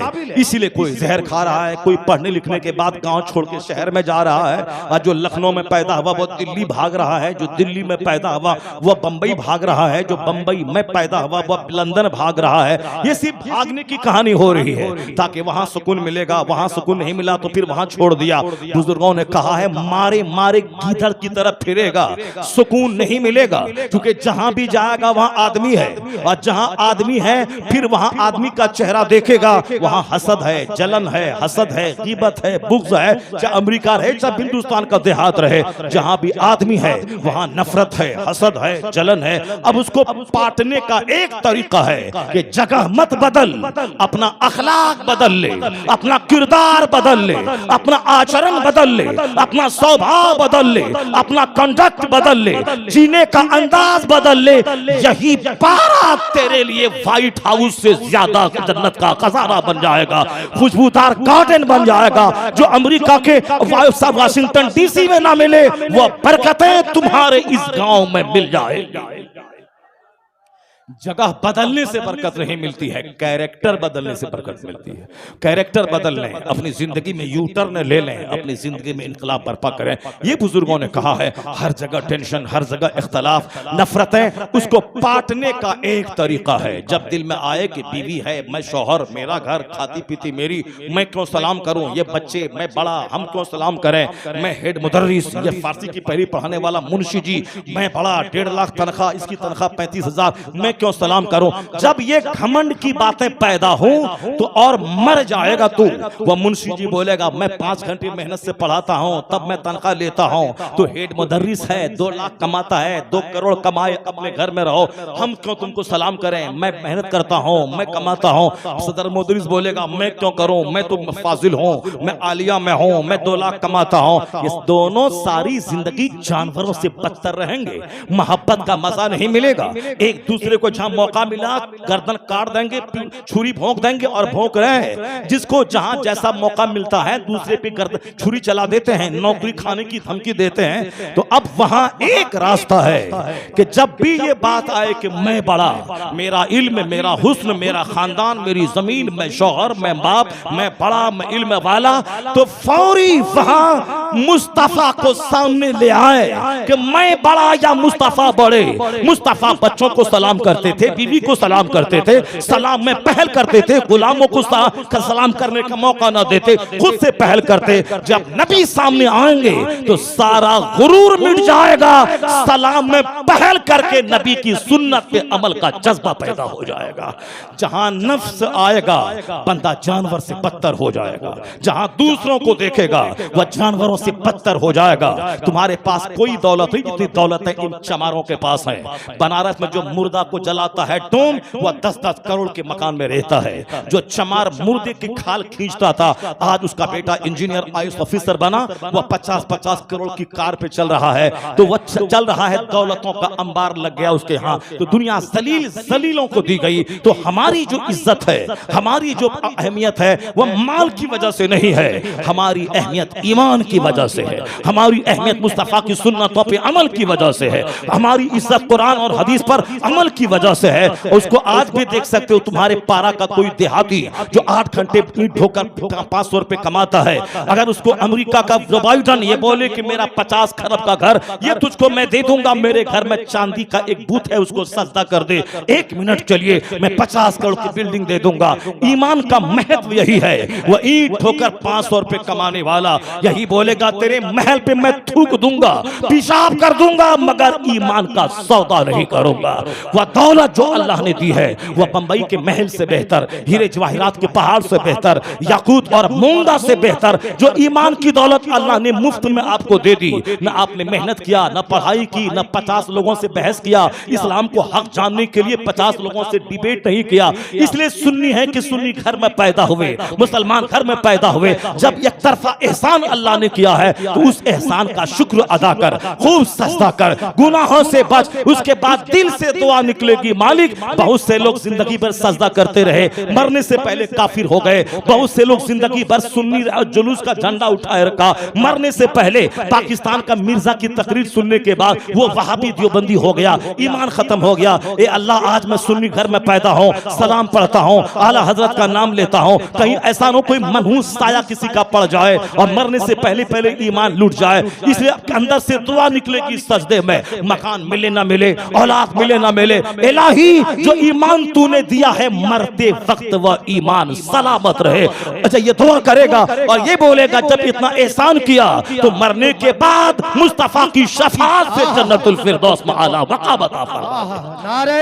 तकबीर। जब बंदा नेमतों का शुक्र अदा करता है, जब बंदा नेमतों का शुक्र अदा करता है, तब बंदा इस तरह की गहरी दुआ दिल से निकलती है। वरना मकान, दुकान, गाड़ी, छकड़ा, छोटी सी नौकरी को देखेगा वह शैतान का भाई और गुरूर का पुतला बन जाएगा। जैसे आजकल हमारे समाज के लोग हैं, ना अहलों को गरीबी मिली तो भी मुमकिन है कि काफिर हो जाए, और ना अहल को अगर मालदारी मिली तो भी मुमकिन है कि काफिर हो जाए। इसलिए गरीब होने के लिए भी इल्म जरूरी है ताकि गुर्बत में उसका ईमान बचा रहे, और मालदार होने के लिए भी इल्म जरूरी है ताकि दौलतों के हुजूम में ईमान उसका बचा रहे। इसलिए आलिमों की सोहबत जरूरी है, खिताब जरूरी है, वाज़ो नसीहत जरूरी है, कुरान हदीस की बात सुनना जरूरी है। नात सुनना, हा हा करना, ये बेवकूफों का काम है। खिताब सुनकर संजीदा होकर जिंदगी में तौबा करके नेक बनना अक्लमंदों का काम है। ये अक्लमंदों का काम है, ये शरीफों का काम है। अगर तुम इसी तरह हा हा करता रहा और नात खानी को प्रमोट किया, उसको दाद भी दिया, हाथ भी उठाया, इज्जत भी किया, छूट भी दिया, कीमती नजराने भी लिफाफ भी दिए, तो फिर कोई खतीब नहीं बनेगा, कोई कुरान सुनाने वाला नहीं रहेगा, सब वह शायर ही बन जाएगा। क्योंकि शायरी में इज्जत भी है और छूट भी है और लिफाफ भी है और वाहवाही भी है और दाद भी है। खिताब में तो कोई मुंह लटका के बैठ जाता है और कोई बोलता कौन इस जमाने में हलाल हराम की बात मानेगा, ये कौन मानता है, कौन चलता है दीन पर। नात सुनने में चूंकि मजा आता है, जैसे गाना सुनने में मजा आता है, ड्रामा सुनने देखने में मजा आता है, उसी तरह नात सुनने में मजा आता है। ये मजा लेने वाला मजा ही लेगा। यहाँ से उठेगा तो लिबास काफिराना, सोच काफिराना, बाल बच्चे काफिराना, घर का माहौल काफिराना, शादी ब्याह काफिराना, अकीका वलीमा खतना का माहौल काफिराना। जिस तरह आज है, हमारे हमारे बच्चों का बाल देखिए, हमारे बच्चों का लिबास देखिए, हमारे बच्चों का चेहरा देखिए, हमारे बच्चों के गले की जंजीर देखिए, हाथ का माला देखिए, पांव का बाला देखिए और साबुन का फटा हुआ पैंट देखिए। ऐसा लगता है कि पक्का कोहली का गुलाम है, पक्का अजय देवगन का गुलाम है, हीरो का गुलाम है। इनकी गुलामी जहन्नम ले जाएगी। इसलिए मौलाना तुमसे खिताब करता है कि यू टर्न जिंदगी में ले, सच्ची तौबा कर, या जिंदगी आज है कल खत्म हो जाएगी।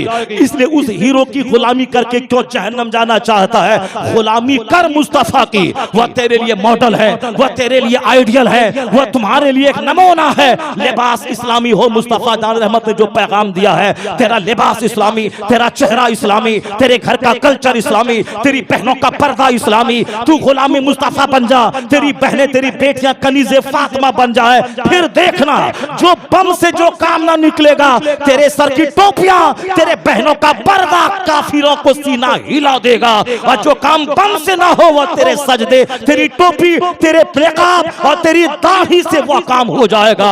यानी जो बम से काम ना निकले, सुन्नतों पे अमल काफिरों को मोमिन बना देगा। नारे तकबीर, नारे सरकारें तो अखलाक के धनी थे, सरकार बचपन से ही अखलाक के धनी थे। अल्लाह ने वाफिर हिस्सा अखलाक का आपको दिया और हुजूर ने यही कहा, बुइस्तु लिउतम्मिमा मकारिमल अखलाक, आई हैव बीन सेंट, मैं अल्लाह की तरफ से भेजा गया हूं ताकि अखलाक की तकमील कर दूं। यानी अखलाक का जो मेयार है, उस मेयार को मैं पाए तकमील तक पहुंचा दूं। मुस्कुरा के मिलना ये अखलाक का हिस्सा है। दूसरों के डोल में डोल पानी डाल देना अखलाक का हिस्सा है। अपनी सवारी पे दूसरों को बिठा लेना, ये दूसरों से मुस्कुरा के मिल लेना। आज स्माइलिंग की प्रैक्टिस पे जोर दिया जाता है। एयर होस्टेस की स्माइलिंग की प्रैक्टिस हो रही है। आज फैक्ट्री चलाने वाले मैनेजर स्माइलिंग की प्रैक्टिस कर रहे हैं। यहाँ तक कि पेट्रोल पंप पे जो रहता है चपरासी, आने वाली गाड़ियों को देखकर उसका इस्तकबाल मुस्कुराहट से करता है। बिजनेस चलाना हो तो स्माइलिंग, हवाई जहाज की कंपनी को फरोग देना हो तो स्माइलिंग, और साहब का फैक्ट्री को डेवलपमेंट करना हो तो स्माइलिंग, स्कूल चलाना हो तो स्माइलिंग, अपने साहब कारोबार को फरोग देना हो तो स्माइलिंग। स्माइलिंग तिजारत का जरिया है। कुर्बान मुस्तफा जाने रहमत पे के 1400 साल पहले हुजूर ने इस स्माइलिंग पे, यानी एक छोटी सी बात पे इतना जोर दिया कि दुनिया के लोगों ने बिजनेस बढ़ाने का जरिया, दोस्त बढ़ाने का जरिया स्माइलिंग को दिया। और हुजूर ने कहा, फला तहकिरन्ना मिनल मारूफ शैया वलौ वलौ वलौ अंतल का अखा का बेवजहिन तलकिन। मुस्तफा कहते हैं कि तू जो किसी नेकी को हकीर मत समझना, यहाँ तक के अपने भाई से मुस्कुरा के मिलना यह तेरी तरफ से सदका है। तो लोगों ने मुस्कुराहट को बिजनेस से जोड़ा और मुस्तफा ने मुस्कुराहट को जन्नत से जोड़ दिया।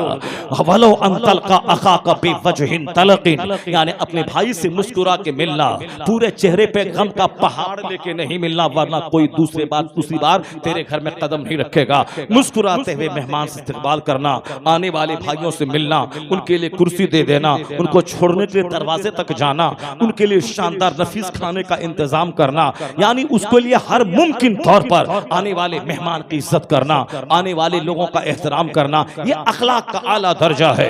दूसरों की तकलीफ पे सब्र करना, दूसरा गाली दे तो सब्र करना, दूसरा मारने के लिए तमाचा उठा दे तो सब्र करना।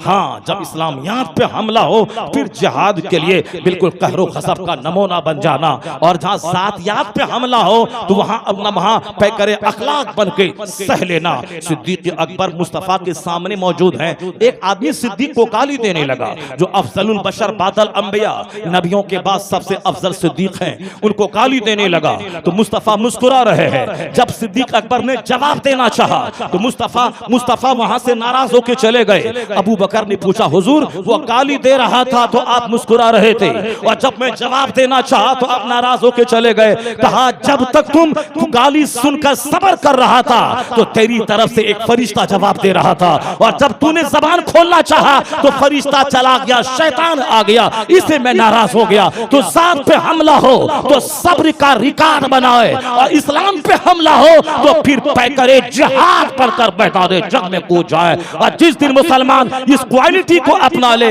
यहाँ इज्जत से रहेगा, इस्लामियात की खिदमत होगी, मरने के बाद मुस्तफा की जन्नत में घर बनाया जाएगा।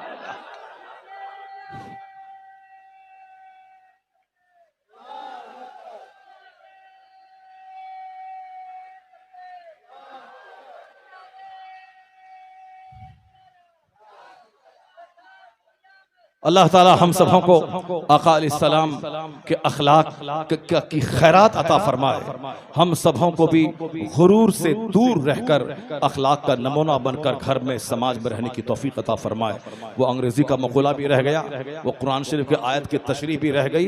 इंशाअल्लाह उल करीम वो सारे उन्वानात पे इंशाअल्लाह बाद में तकरीर होगी। इस माहौल में जरा अच्छा नहीं हो रहा है, वो सारे उन्वानात पे 2-4 घंटे की तकरीर होगी बाद में इंशाअल्लाह। बस आज इतना ही आप समझ लें कि हमारे हुजूर लाजवाब, हुजूर का अखलाक लाजवाब, सरकार की सीरत लाजवाब, सरकार दो जहां का खानदान लाजवाब, हुजूर की पैदाइश की जगह लाजवाब, सरकार के पैदाइश का महीना लाजवाब, सरकार की पैदाइश की घड़ी लाजवाब। या लाजवाब महबूब हैं, हमारे लिए लाजवाब नमूना बन के आ गए हैं। उस लाजवाब के लिए ईद मिलादुन नबी का जश्न भी लाजवाब होना चाहिए। पहले मुसलमान 12 वफात कहता था कि 12 वफात 12 रबीउल अव्वल को मुस्तफा की वफात हुई है, पर आज अल्हम्दुलिल्लाह 40 साल पहले 12 वफात सुन्नी भी बोलता था, मगर आज कहता है रमेश कि बैंक बंद है, ईद मिलादुन नबी की छुट्टी है।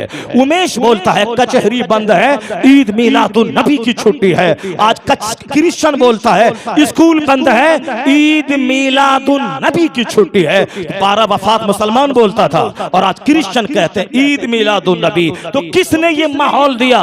100 साल पहले बरेली के रजा ने कहा था कि खाक हो जाए अदू जलकर मगर हम तो रजा, दम में जब तक दम है जिक्र उनका सुनाते जाएंगे, हश्र तक डालेंगे पैदाइश मौला के धूम, मिसले फारस नज़्द के किले गिराते जाएंगे। मुस्तफा ने कहा ईद मिलादुन नबी, दुनिया ने कहा 12 वफात। आज आला हजरत का दिया हुआ वह मसलक चरम सीमा पे है, जवान हो गया है। हिंदू मुस्लिम सब ईद मिलादुन नबी का झंडा हाथ में, जश्न हाथ में, करोड़ों लोग सड़कों पे आ गए। 40 साल पहले मदरसे के 40 बच्चे रहते थे, आज करोड़ों मुसलमान सड़कों पे आके या नबी लब्बैक या रसूलुल्लाह के नारे लगा रहे हैं। इसका मतलब यह निकला कि हाथ में जो झंडे हैं ये रजा की मेहनतों का नतीजा है। ये जो महल चमक रहा है आला हजरत की मेहनतों का नतीजा है। और कयामत तक जब तक ईद मिलादुन नबी की गैजेटेड छुट्टी रहेगी, ईद मिलादुन नबी का झंडा रहेगा और घर में लाइटिंग होगी, चाहे जो भी लब्बैक बोले मुंह उसका होगा, ये नारा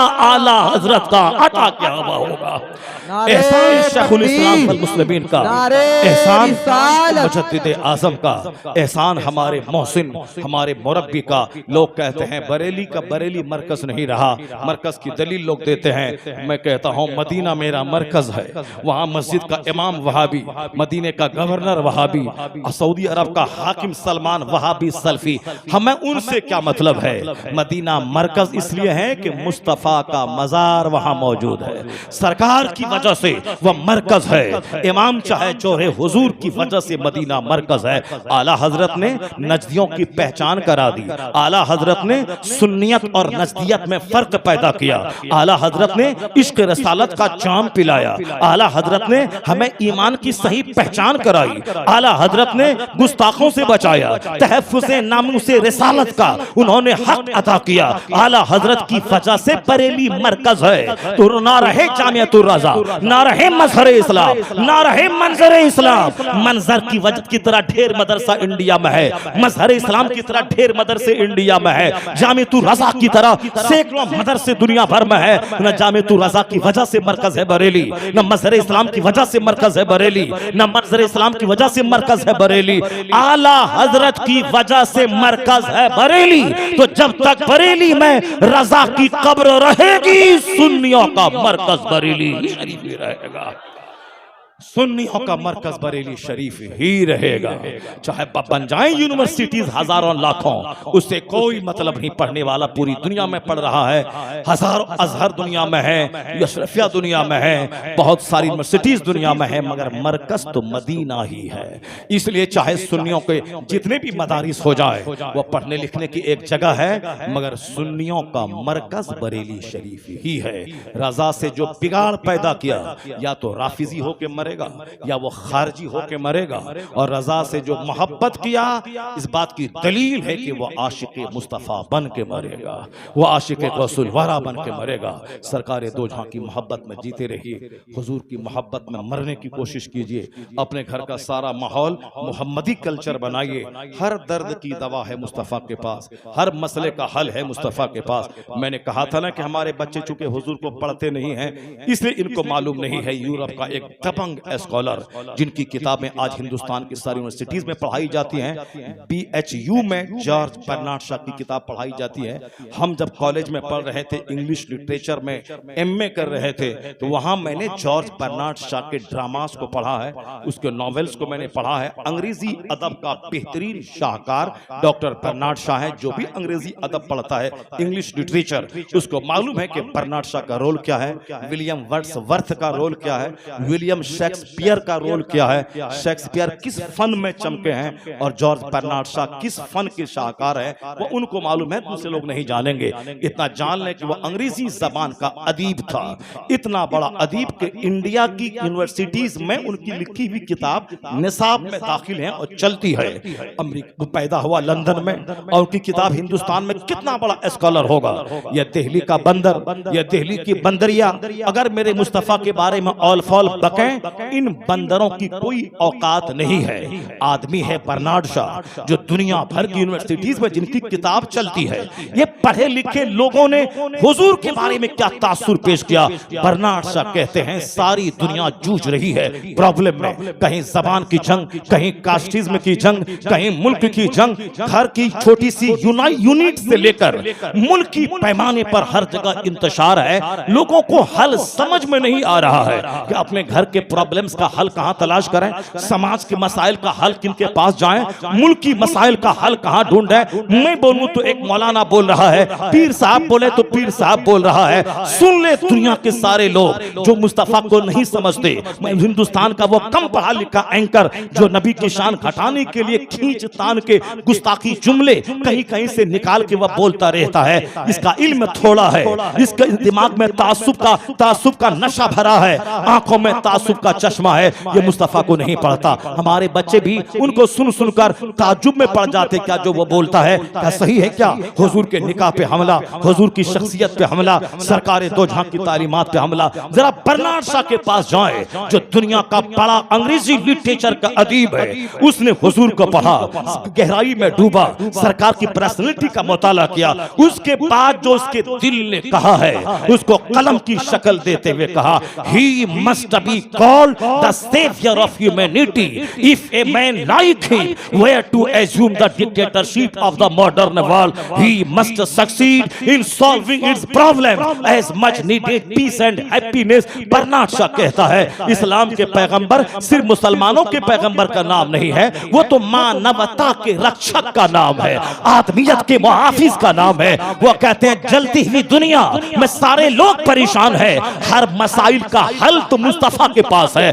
अगर दुनिया मोहम्मद अरबी को अपना रहनुमा मान ले, उनकी तालीमात की रोशनी में अपने मसाइल का हल ढूंढने लगे, he must succeed in solving its problem। वो बर्नार्ड शॉ कहता है दुनिया अपने मसले के हल करने में कामयाब हो जाएगी अगर दुनिया मुस्तफा के पास चली जाए, मुस्तफा को रहबर मान ले, उनके मार्गदर्शन की रोशनी में फैसला करे, सारे मसाइल का हल निकल आएगा, सारे प्रॉब्लम्स का सॉल्यूशन निकल आएगा।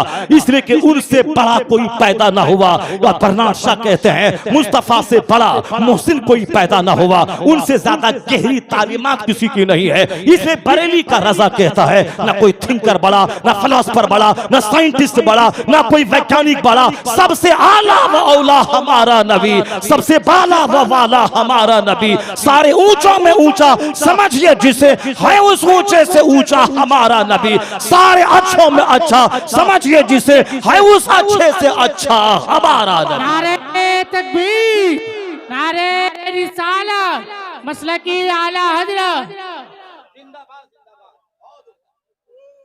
आने वाले वक्त में संजीदा माहौल में हुजूर की तालीमात को अगर सुनना चाहेंगे तो संजीदा माहौल बनाइएगा, मुशायरा मत बनाइएगा, और हदीस और कुरान की रोशनी में हुजूर की जिंदगी का मुताला करने के लिए वाज सुनिएगा। तब उस संजीदा माहौल में एक एक तालीमात को सामने रखकर विज्ञान की रोशनी में, शरीयत की रोशनी में समझाने की कोशिश करूंगा ताकि हमारे बच्चे जान लें कि फिजिक्स केमिस्ट्री पढ़ना और है, हकीकत में इल्म का सरचश्मा तो मुस्तफा जाने रहमत है। इसलिए जो जहां जो भी अच्छाइयां दुनिया में हैं, सब अच्छाइयां हुजूर की अता की हुई है, और अकाल सलाम ने ही इंसानियत की आला कदरों से रूशनास कराया है। इसलिए जो लोग रविशंकर को पढ़ रहे हैं वह मुस्तफ़ा को एक बार पढ़ लें तो रविशंकर को भूल जाएंगे, क्योंकि अकाल सलाम की जो अच्छाइयाँ हैं उसी अच्छाइयों को ये दुनियावी स्कॉलर आज बयान कर रहे हैं, और हमारे उलमा तो 1400 साल से बयान करते आ रहे हैं। चूंकि हम आलिमों को महत्व देना छोड़ दिया, इसीलिए हम रविशंकर और साहब रामदेव जी के फॉर्मूलास को पढ़ रहे हैं। जिस दिन कुरान हदीस पे गहरी नजर होगी, आलिमों का मान सम्मान बढ़ेगा, ये हमारे मजहबी रहनुमा हैं, तो फिर एक हदीस पढ़कर इतना मस्त हो जाएंगे, कहेंगे लाखों चैप्टर गैरों के एक तरफ, मुस्तफ़ा की एक हदीस एक तरफ। अल्लाह तबारक व तआला हमको और आपको सबों को आका इस्लाम की सच्ची मोहब्बत में जीने की तौफीक अता फरमाए। जरा जोर से बोले ना आमीन। अल्लाह ताला हमें मुस्तफ़ा का सच्चा गुलाम बनने की तौफीक अता फरमाए, हुजूर की इस हयात तैयबा का मुताला करने की तौफीक अता फरमाए, सरकार दो जहां की तालीमात की रोशनी में ज़िंदगी गुजारने की तौफीक अता फरमाए। आप लोगों ने हक अदा कर दिया तकरीर सुनने का कि बारिश होती रही, कोई दूसरा गांव होता तो बारिश का बहाना बना के 1 2 3 4 करके आधा मजमा ख़त्म हो जाता, मगर उसके बावजूद बारिश होती रही, आपका इश्क जवान होता रहा, और आपने बता दिया कि भले ही नात ज़्यादा हम लोगों ने सुनी, मगर नात से ज़्यादा हम लोग खिताबत सुनना पसंद करते हैं। सुभान अल्लाह, सुभान अल्लाह। अल्लाह तबारक व तआला आप सबों को खूब सुनने, उस पर अमल करने की तौफीक अता फरमाए। आमीन। व आखिरु दाअवाना अनिल हम्दुलिल्लाहि।